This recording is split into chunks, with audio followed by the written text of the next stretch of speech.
Retraité. Ça. Retraité. Ça. Posez. Ça. Camarades, bonjour. Nous sommes le 1er avril aujourd'hui, qui marque donc le début du deuxième trimestre de l'année 2025 et bien sûr donc la fin du premier trimestre. Et je suppose que tous les chefs de bureau, chefs de service ont pu faire le bilan de ce premier trimestre et aussi se donner des perspectives pour le deuxième trimestre.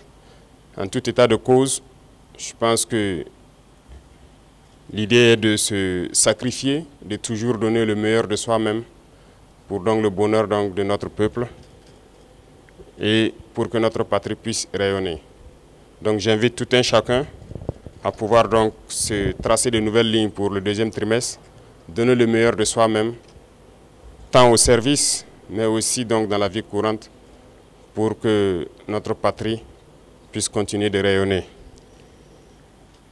Quant aux différentes forces combattantes sur le terrain, je tiens à les rendre hommage ici pour l'exceptionnel travail qui a été fait tout le long donc, du trimestre passé.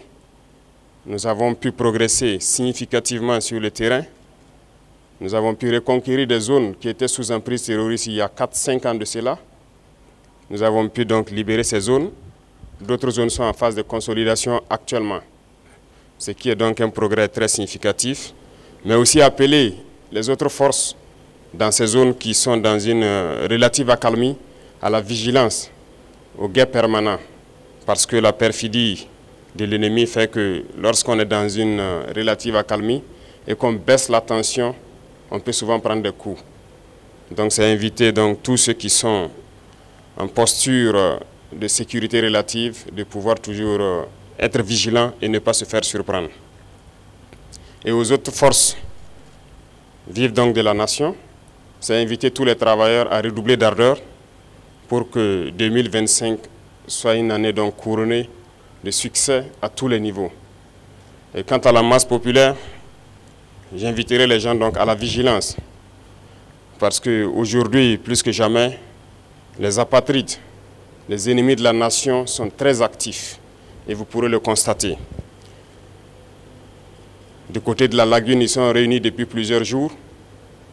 Leur objectif, c'est de faire vivre au Burkina Faso les événements de 87. Mais oubliant donc que les époques ont changé et nous sommes sur le pied de guerre, nous les attendons de pied ferme, leurs mercenaires et leurs actions. Et je tiens à le dire, nous serons impitoyables.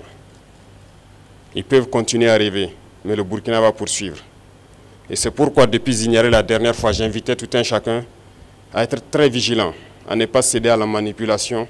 Comme vous pouvez le constater, leur action se résume à la désinformation, la manipulation, la subversion.